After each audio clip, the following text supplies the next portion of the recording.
क्या करेंगे कि मिरर फार्मूला जो है, मिरर फार्मूला का डेरिवेशन है, और डेरिवेशन भी ना 3 अलग अलग केसेस बनेंगे डेरिवेशन के भी। वो 3 अलग अलग केसेस क्या है? पहला केस हम ये लेकर चलेंगे कि जब हमारे पास कॉनकेव मिरर है, और कॉनकेव मिरर में 2 तरीके की इमेजेस बनती हैं। कॉनकेव मिरर में हमने देखा था कि पहला केस था जिसमें हमारे पास जो इमेज है वो वर्चुअल और इरेक्ट बनती थी, और जो बाकी के 5 केसेस थे उनमें हमारे पास इमेज रियल और इन्वर्टेड बनती थी। ठीक है, तो हम कॉनकेव के 2 केसेस पढ़ेंगे। एक कॉनकेव के 2 केसेस पढ़ेंगे। एक केस क्या होगा कि जहाँ पर हमारी जो इमेज है वो वर्चुअल और इरेक्ट बनेगी, और एक केस वो इसमें रियल और इन्वर्टेड बनेगी। और इसी तरह से जब कॉन्वेक्स की बात करेंगे तो कॉन्वेक्स में मुझे एक ही केस देखना है, क्योंकि कॉन्वेक्स में हमारे पास इमेज हमेशा वर्चुअल और इरेक्ट ही बनती है। ठीक है, तो शुरुआत करते हैं। यहाँ पर आप आ जाइए पेज नंबर नोट्स में आपका पेज नंबर 8 पर। पेज नंबर 8 पर देखिए मिरर फार्मूला। मिरर फार्मूला में क्या है? The mirror formula is a mathematical relationship between object distance u, image distance v and the focal length f of a spherical mirror. This relation is, तो mirror formula जो है, mirror formula का जो relation है वो वही है 10th वाला, उसमें कोई चेंज नहीं है, बस उसका डेरिवेशन और देखेंगे क्या है। Mirror formula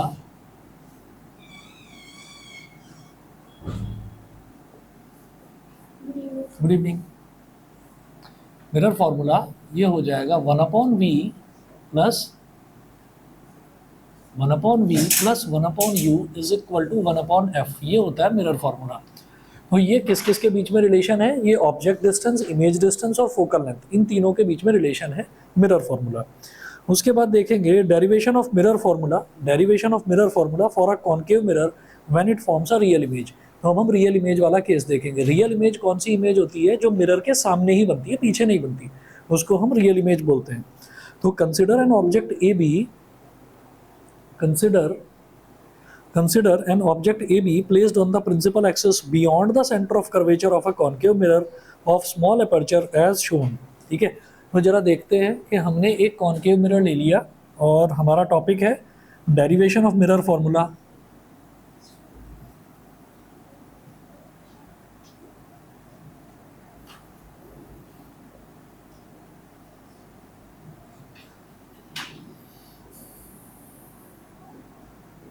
Derivation of mirror formula for a concave mirror when it forms a real image.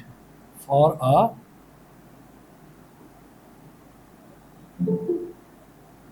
concave mirror,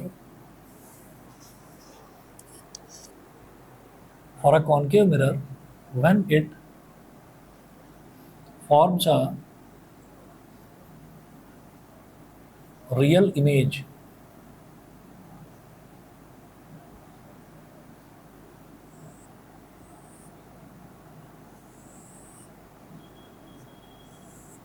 when it forms a real image। तो रियल इमेज जो है उसमें हमने कोई भी केस ले सकते हैं भाई। 5 केसेस थे रियल इमेज जिसमें बनती थी, तो हम कोई भी केस ले सकते हैं। और उस केस में हमने ये ले लिया कि हमने जो ऑब्जेक्ट है, ऑब्जेक्ट को सेंटर ऑफ कर्वेचर से थोड़ा सा पीछे करके रखा है। ठीक है, तो जरा देखिएगा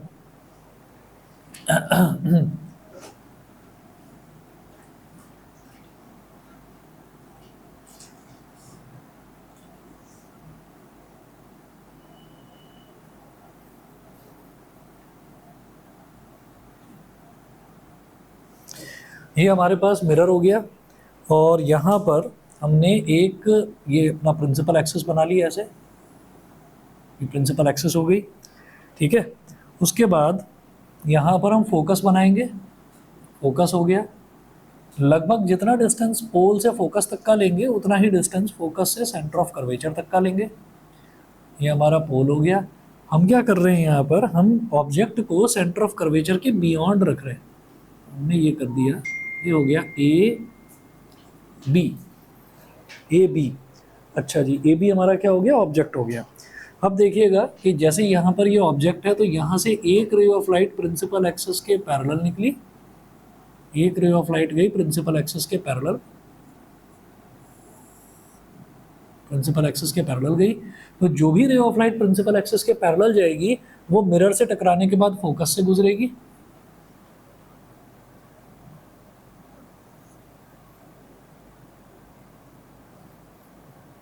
मिरर से टकराने के बाद फोकस से गुजरेगी। ये फोकस से गुजर गई, ठीक है। दूसरा हम एक रे ऑफ लाइट लेंगे जो कि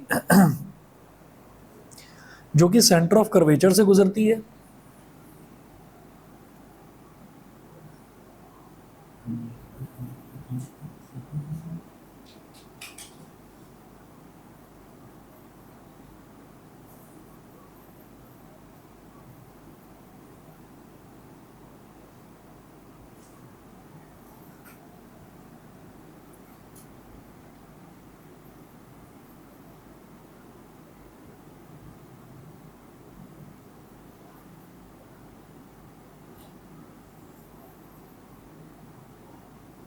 थोड़ा सा मिरर लंबा बनाना पड़ेगा क्योंकि सेंटर ऑफ कर्वेचर और फोकस में ना मैंने डिफरेंस थोड़ा सा ज़्यादा ले लिया है।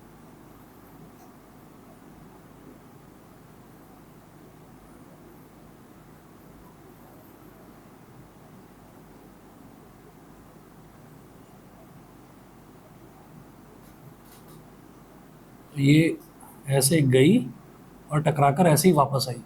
तो रिफ्लेक्टेड रेज देखते हैं, रिफ्लेक्टेड रेज कौन सी है हमारी। रिफ्लेक्टेड रे एक तो ये है जो टकराकर ऐसे वापस आ रही है, एक ये है कि ऐसे गई और टकराकर इसी रास्ते वापस आ गई। सेंटर ऑफ कर्वेचर वाली जिस रास्ते जाती है टकराकर उसी रास्ते वापस आ जाती है, ठीक है। तो दोनों रिफ्लेक्टेड रेज जहां पर मिलेंगी हमारा इमेज वहीं बन जाएगी। ये हो गया ए डैश, ये हो गया बी डैश, ठीक है जी। अब आप ये देख रहे हैं कि ऑब्जेक्ट तो बड़ा है ए बी और इमेज हमारी छोटी है ए डैश बी डैश, ये थोड़ी छोटी बन रही है इमेज। अब क्या करेंगे, अब यहाँ से एक रे ऑफ लाइट, अब एक काम करते हैं, एक रे ऑफ लाइट हम स्ट्राइक करवाएंगे पोल पर।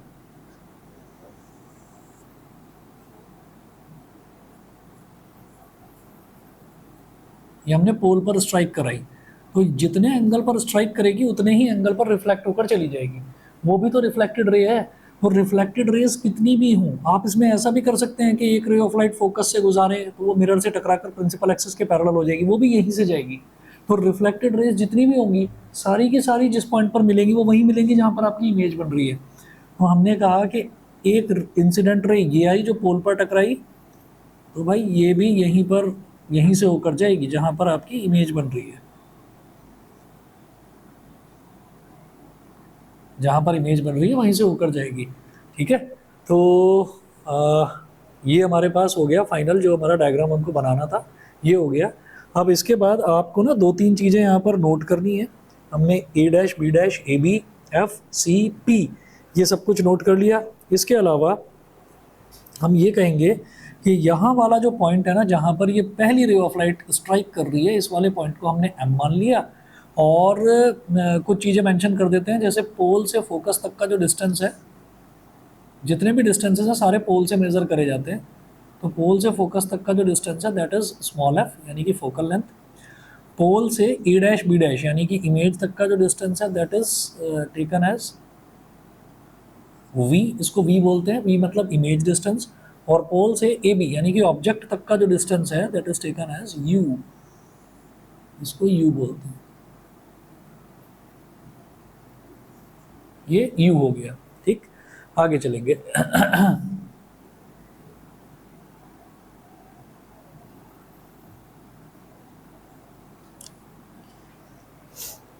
अब इसमें देखिएगा, in accordance with the laws of reflection, तो शुरुआत में ही क्या है, in accordance with the laws of reflection angle A P B is equal to angle B dash P A dash. तो एंगल ए पी बी ये वाला angle और angle B dash P A dash ये दोनों angle equal होंगे, ठीक है। तो यहाँ पर क्या है, as per laws of reflection, as per laws of reflection angle APB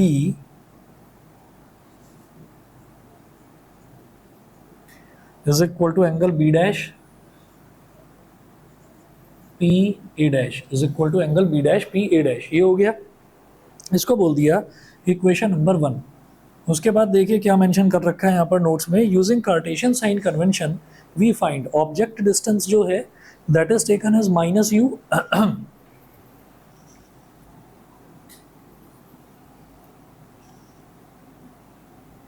using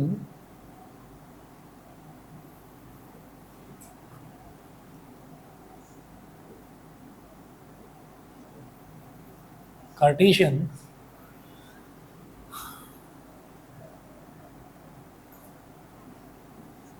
sign convention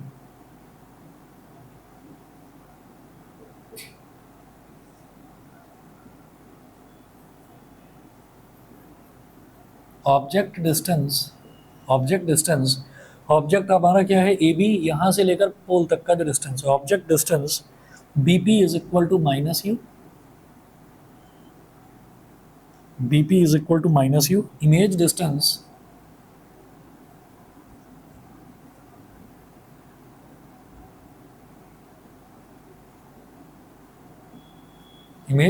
B dash P is equal to, actually क्या है, ऑल द डिस्टेंसेस, ये याद होगा आपको 10th क्लास का कि all the distances are measured from the pole, pole को origin मानकर सारे डिस्टेंसेस मेजर करे जाते हैं। तो पोल से जितने भी डिस्टेंसेस जो मैं लेफ्ट की तरफ मेजर करूंगा उन सबको नेगेटिव माना जाएगा, यही साइन कन्वेंशन है। तो हमने कहा कि बी डैश पी जब मैं कर रहा हूँ तो ये भी तो पोल से मेजर करा जा रहा है यहाँ से यहाँ तक, तो इसको भी माइनस वी बोलेंगे। और इसी तरह से हमारा जो फोकल लेंथ होगा F P, focal length F P, ये भी माइनस एफ के बराबर हो जाएगा। रेडियस ऑफ कर्वेचर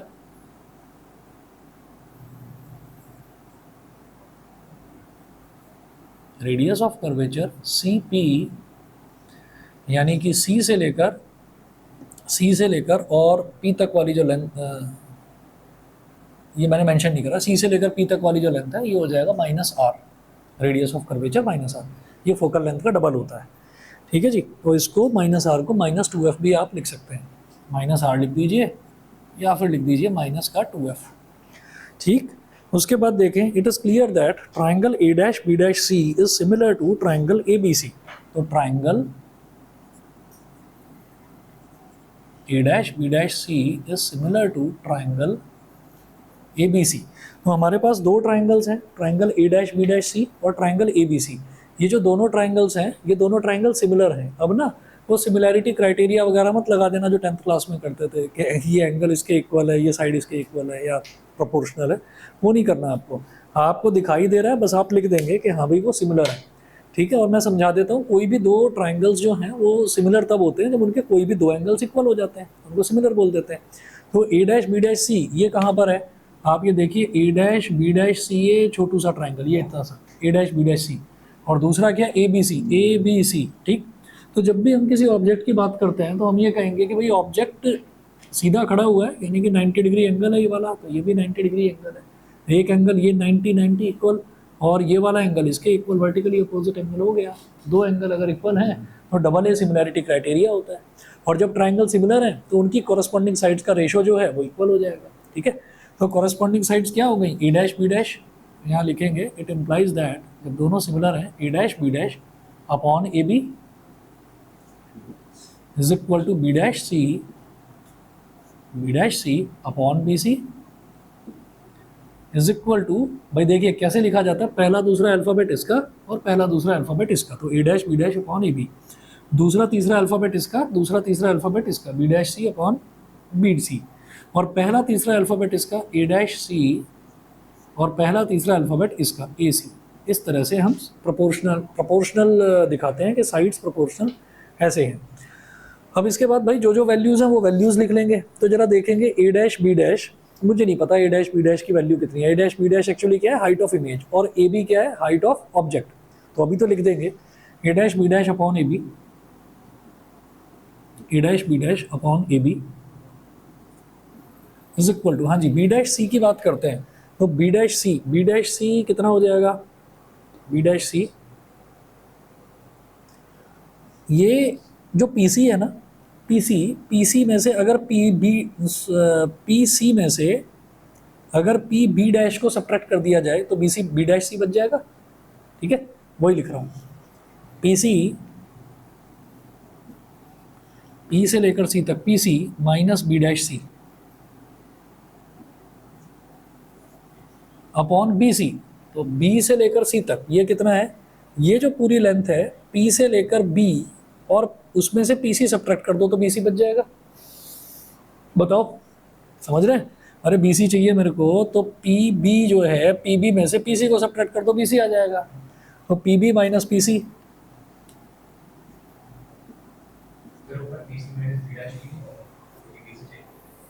मेरे को चाहिए बी डैश सी, तो पी सी में से पी बी डैश, हाँ sorry B dash P, B dash P ये होगा, ठीक है, ये कर दिया। और अगला है ए डैश सी और ए सी। भाई ए डैश सी, ना तो मुझे ए डैश सी पता है ना मुझे ए सी पता है, उस रेशो की जरूरत भी नहीं है, उसको छोड़ दो, ठीक है जी, ये हो गया। अब जरा इनकी वैल्यूज लिखिएगा। अब ये जो A dash B dash upon A B है ना, ये तो मुझे पता ही नहीं कितना है, पर चलो इसको ना लिख कर छोड़ दो बस ऐसे, A dash B dash upon A B, ये हमें नहीं पता। अब जरा बताइए पी सी, पी सी का मतलब क्या है, पोल से लेकर सेंटर ऑफ कर्वेचर तक का डिस्टेंस, वो क्या होता है, वो होता है हमारे पास radius of curvature. P C कितना है, माइनस आर, तो यहाँ लिख दीजिए minus R. Minus B dash P, B dash P, B dash P कितना दे रखा है, माइनस वी, यहाँ लिखिएगा minus V, upon P B, P B कितना है, माइनस यू, देखिए minus U, minus P C, P C कितना है, वही माइनस आर। तो भाई ये हो जाएगा minus R plus V upon minus U plus R, minus U plus R. तो A dash B dash upon A B की वैल्यू हमारे पास आ गई minus R plus V upon minus U plus R. इसको मैंने, ये जो वैल्यू आई है इसको मैंने बोल दिया इक्वेशन नंबर 2, ठीक है। इक्वेशन नंबर 1 इसको बोला था लॉज ऑफ रिफ्लेक्शन वाला जो था शुरुआत वाला, ठीक। इसकी जब जरूरत पड़ेगी तब बताएंगे। अब इक्वेशन 1 की जरूरत पड़ने वाली है, तो यहाँ पर नोट करें from equation 1,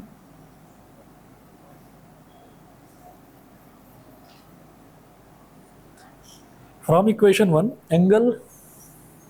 angle A dash P B dash, angle A dash P B dash is equal to angle A P B, is equal to angle A P B, ठीक है। तो इक्वेशन 1 से एक तो ये दो एंगल इक्वल आ गए, दूसरा angle A dash B dash P, A dash B dash P is equal to angle A B P, angle A B P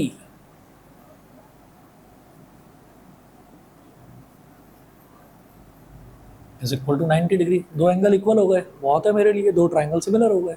कौन कौन से, एक तो ये वाला एंगल, ये triangle A dash B dash P और ए बी पी, ये दोनों के दोनों सिमिलर हो गए। सो triangle A dash B dash P is similar to triangle A B P, A dash B dash P और A B P ये दोनों ट्राइंगल हमारे सिमिलर हो गए। सिमिलर हो गए तो फिर वही काम कि इनकी कोरस्पॉन्डिंग साइड्स का रेशियो इक्वल हो जाएगा, ठीक है। तो कैसे करेंगे, पहला दूसरा alphabet A dash B dash।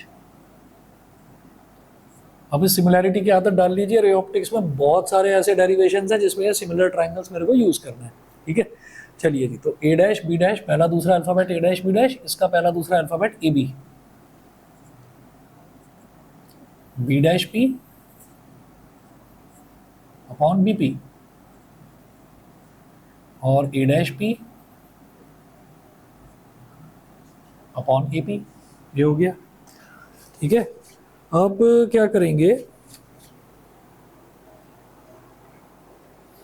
A dash B dash upon A B, again A dash B dash की वैल्यू भी नहीं पता, ए बी की वैल्यू भी नहीं पता, तो ऐसे ही लिख देंगे A dash B dash upon A B.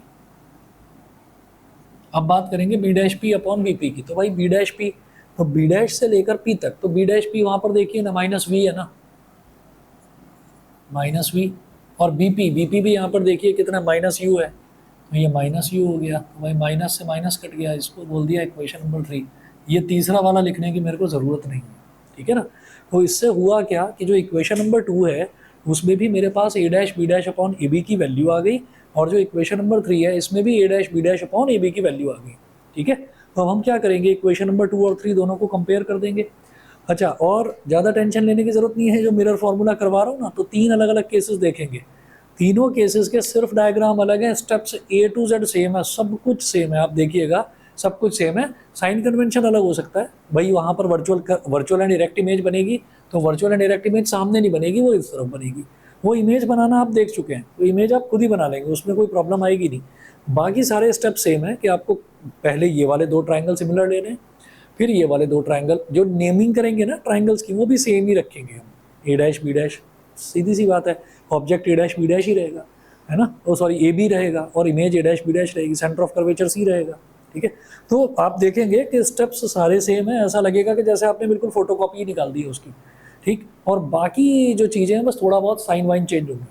ठीक है, फॉर्मूला भी सेम ही आना है, 1/v plus 1/u is equal to 1/f। यहाँ लिखेंगे कंपेयरिंग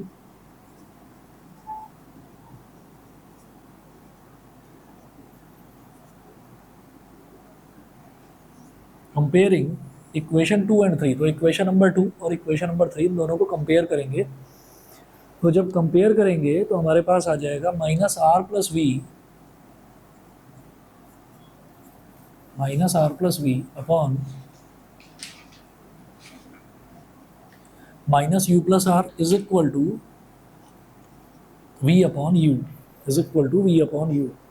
अब इसमें क्या करना है, इसमें आप इसको क्रॉस मल्टीप्लिकेशन करके एक्सपेंड करिए। तो -r+v into U is equal to v into -u+r। u into -r is -ur, u into v is uv,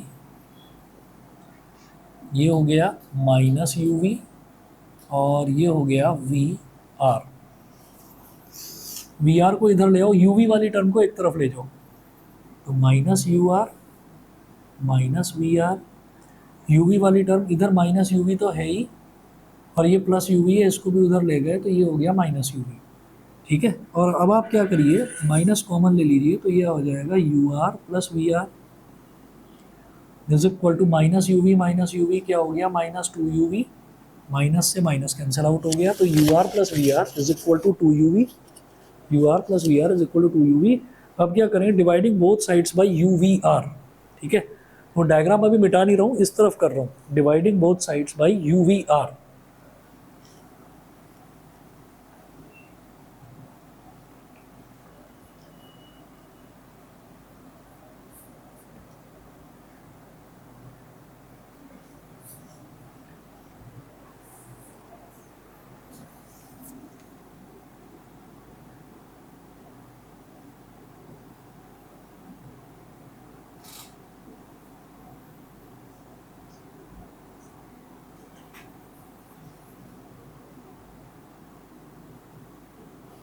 दोनों तरफ आप uvr से डिवाइड कर दीजिए, तो क्या होगा, ur upon uvr plus vr upon uvr is equal to 2uv upon uvr। ur से u और r कट गया, vr से v और r कट गया, uv से uv कट गया, तो ये क्या हो गया 1/v plus 1/u is equal to 2/r। ठीक है, और यहाँ पर लिखिएगा कि since f is equal to r/2, it implies that 1/f is equal to 2/r।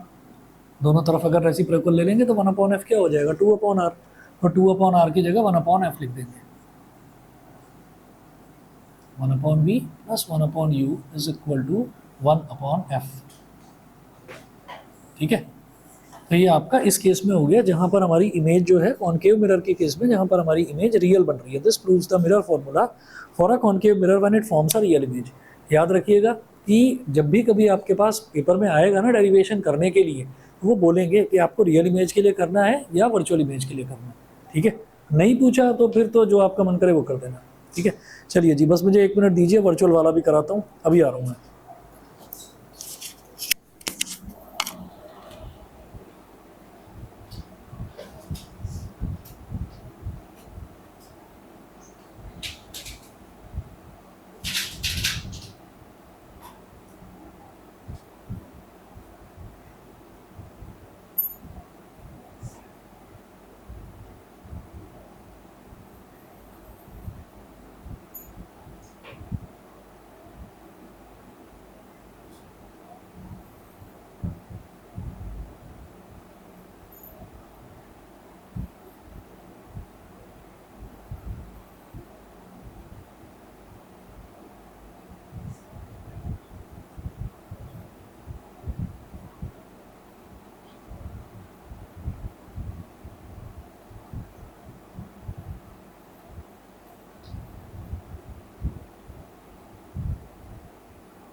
आप लोगों से ज़्यादा शरीफ मैच वैसे देखा नहीं मैंने, सही आवाज़ ही नहीं आती बिल्कुल।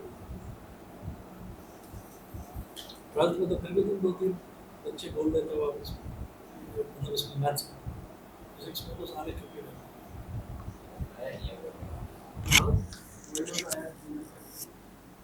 कहाँ वो भी ज़्यादा कहाँ बोलता है। हाँ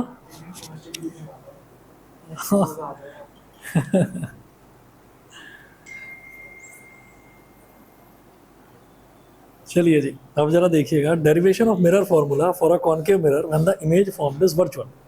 तो अब इमेज वर्चुअल है, तो वर्चुअल के लिए तो मैं अपनी मनपसंद का कोई केस तो ले नहीं सकता, एक ही केस लेना है। When the object is placed between pole and focus, to consider an object AB placed on the principal axis of a concave mirror of small aperture between its pole and focus as shown। ठीक है, तो ज़रा ये बना लेते हैं।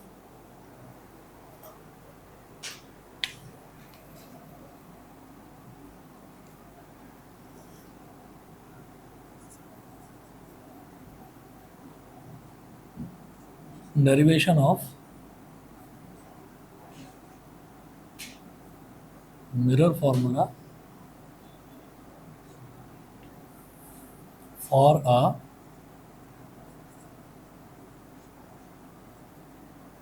concave mirror when the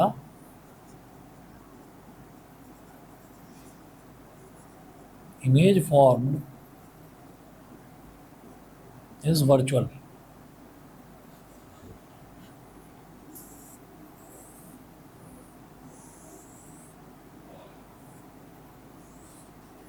when the image formed is virtual, तो जब हमारी इमेज जो बन रही है जब वो वर्चुअल है तब उस केस के लिए देखेंगे।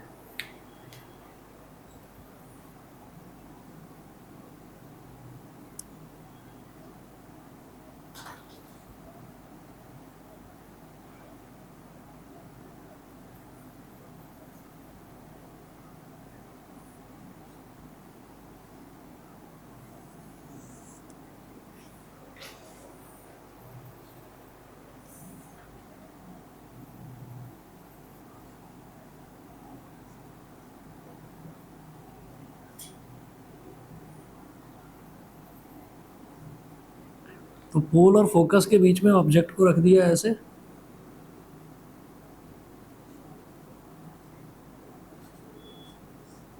अब यहां से एक ray of light principal axis के पैरेलल गई,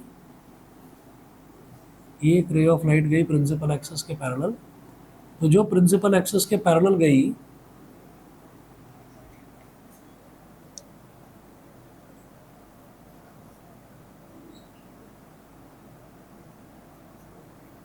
वो फोकस से होकर गुजरेगी।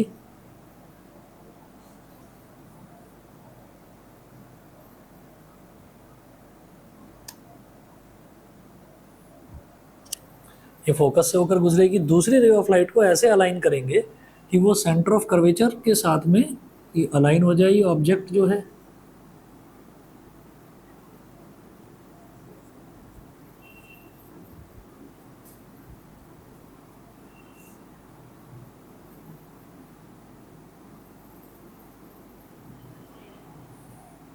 तो अब आप ये देखिएगा कि यहाँ से जब ये रेज ऑफ लाइट ये ऐसे खुलती जा रही है खुलती जा रही है, तो अगर इसको पीछे मिलाएंगे तो यहाँ पर दिखाई दे रहा है कि ये यहाँ पर थोड़ा सा नैरो है।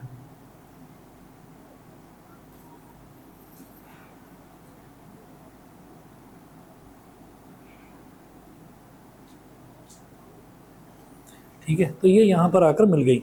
अब क्या करेंगे देखिएगा, ये हमारे पास बन गया जी ए डैश बी डैश, ये तो हमारा ऑब्जेक्ट हो गया, ऑब्जेक्ट को हम ए बी बोलते हैं। ठीक है, और ये बन गया हमारा इमेज, इमेज को बोलेंगे ए डैश बी डैश, ये हो गया ए डैश बी डैश। अच्छा जी, और इसके अलावा बस यही तो है सब कुछ। अब आप ये देखिएगा कि पी से लेकर सी तक का जो डिस्टेंस है इसको क्या बोलेंगे, पोल से लेकर सेंटर तक, सेंटर ऑफ कर्वेचर तक का डिस्टेंस आर होगा माइनस आर, और पी से लेकर एफ तक का जो डिस्टेंस है पी एफ, ये क्या हो जाएगा स्मॉल एफ हो जाएगा। पी से लेकर बी तक का जो डिस्टेंस है ये ऑब्जेक्ट डिस्टेंस है, ये हो जाएगा माइनस यू, और पी से लेकर बी डैश तक का जो डिस्टेंस है ये हो जाएगा प्लस का वी ये प्लस का वी हो जाएगा। तो कुछ चेंजेस हैं जो पुराना वाला है उसके कंपैरिजन में, बस कुछ चेंजेस हैं, बाकी तरीका बिल्कुल सेम अपनाना है मेरे को। तो अब इसमें जो हमने ये करा था ना, वहाँ पर जो हमने एक ट्राइंगल ऐसा बनाया था कि पोल पर एक लाइट स्ट्राइक करवा दी थी और वहाँ से हमने कहा था कि एंगल ऑफ इंसिडेंस और एंगल ऑफ रिफ्लेक्शन सेम होगा, ठीक है। तो वो वाला जो है वो वाला तरीका यहाँ पर नहीं अपनाएंगे। देखिएगा क्या अंतर है।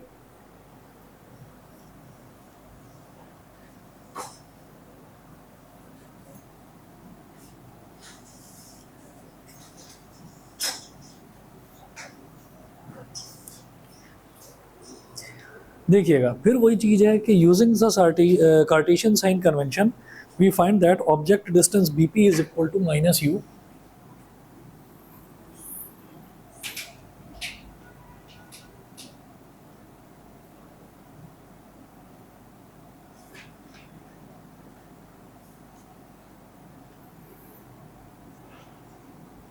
is equal to minus u, image distance pb dash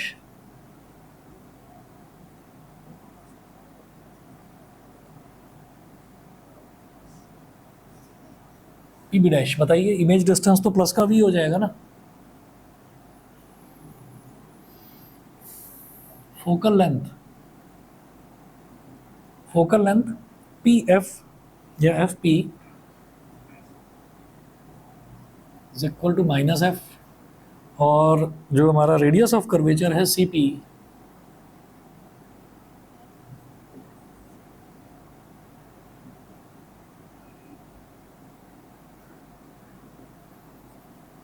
ये क्या हो जाएगा, ये माइनस आर हो जाएगा, जिसको हम माइनस टू एफ भी बोल देते हैं। It is clear from the figure that triangle A B C is similar to triangle A dash B dash C.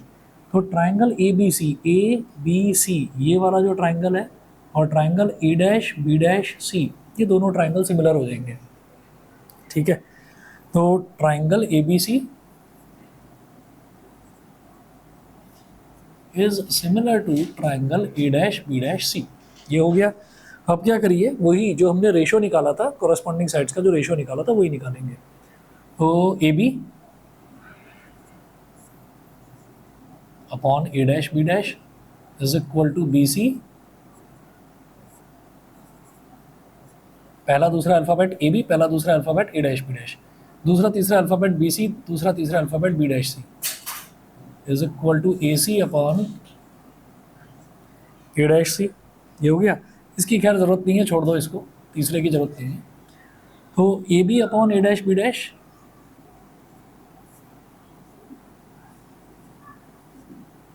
Is equal to B C upon B dash C. तो B सी जो है, B C को क्या लिख सकते हैं, B से लेकर सी तक ये जो बी सी है, क्या हो गया इसे, बी सी जो है, बी सी कैसे निकाला जाएगा, वो भाई मेरे पास पी से लेकर सी तक वाला डिस्टेंस है, इसमें से पी बी सब्ट्रैक्ट कर दो, ठीक है। तो P C minus P B,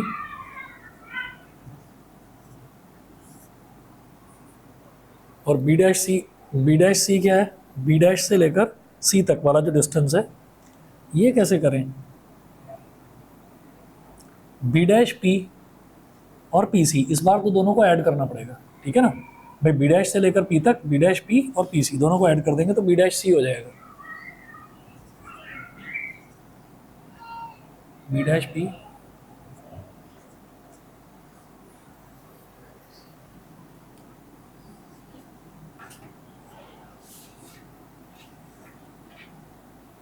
हाँ जी, P C minus P B. तो पी सी क्या है, पी से लेकर सी तक ये क्या है, माइनस आर,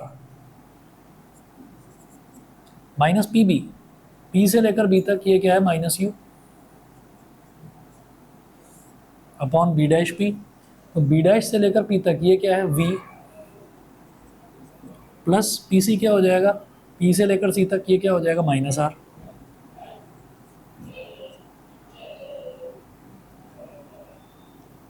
कुछ खा लिया है इसने मुझे लग रहा है,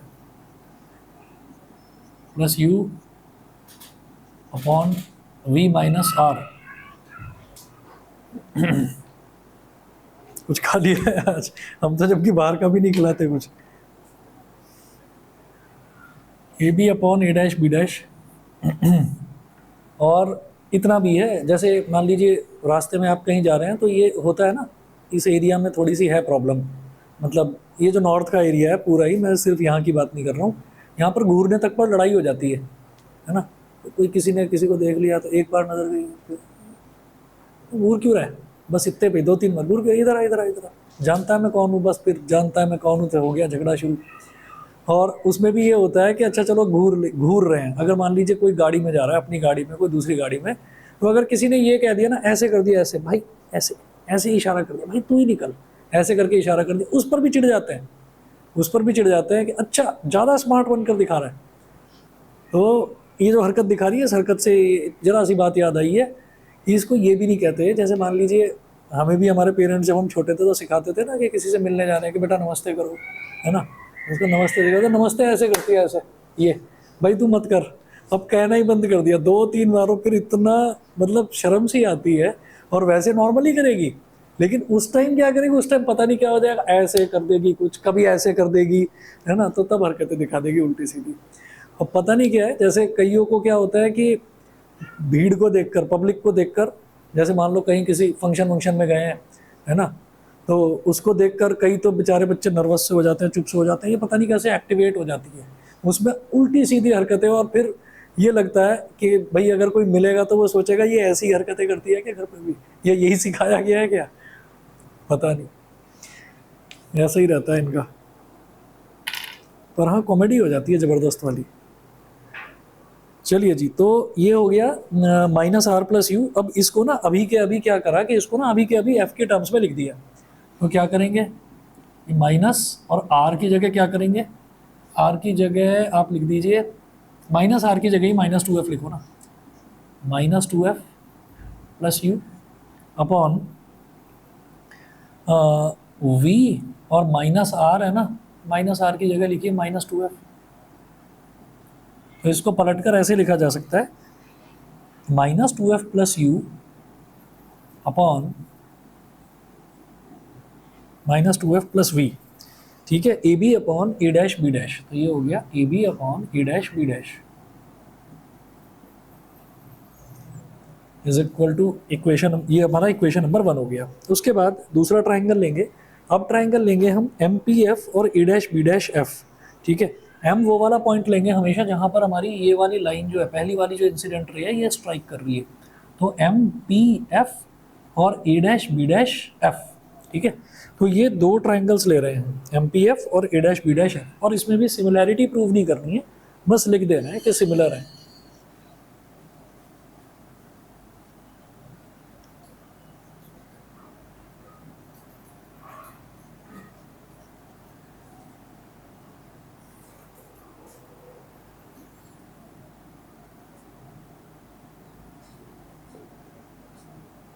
Triangle MPF is similar to triangle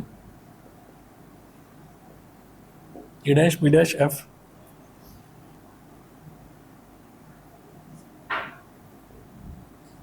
MP upon A dash B dash, ऐसे ही PF upon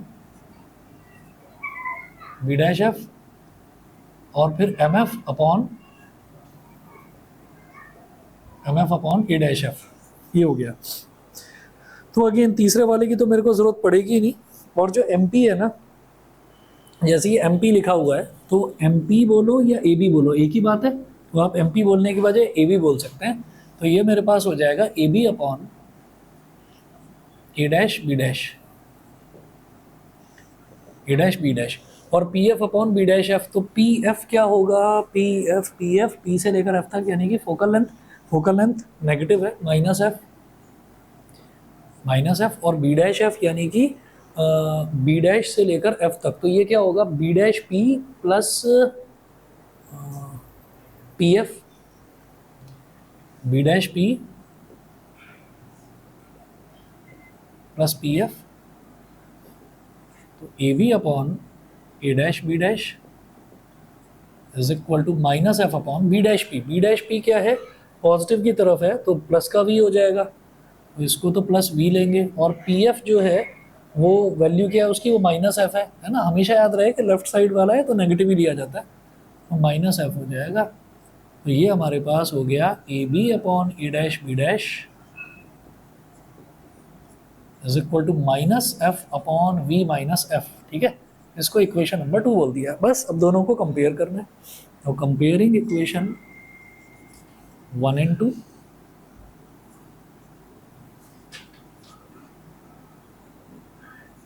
comparing equation 1 and 2,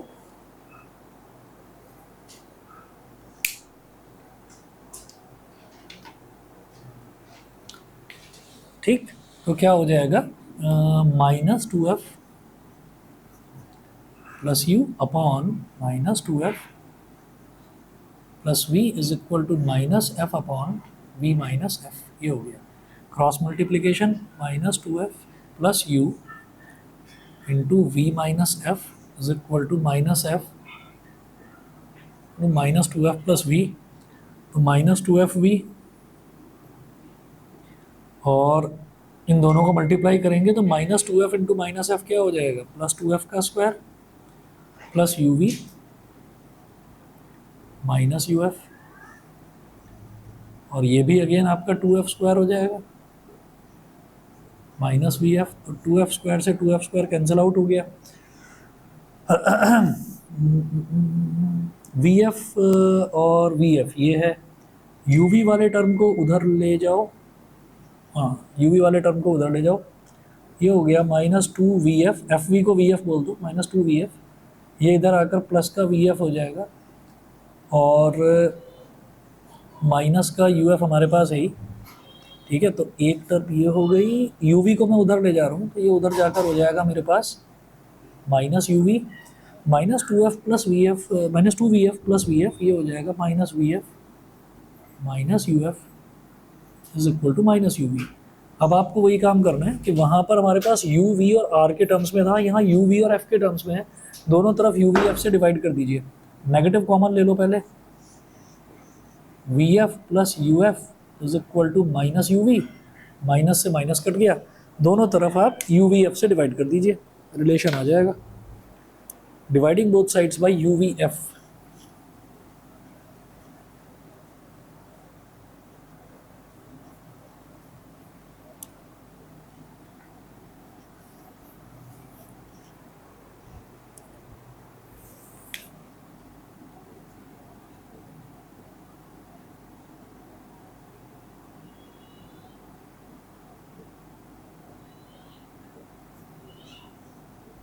dividing both sides by U V F, तो V F upon U V F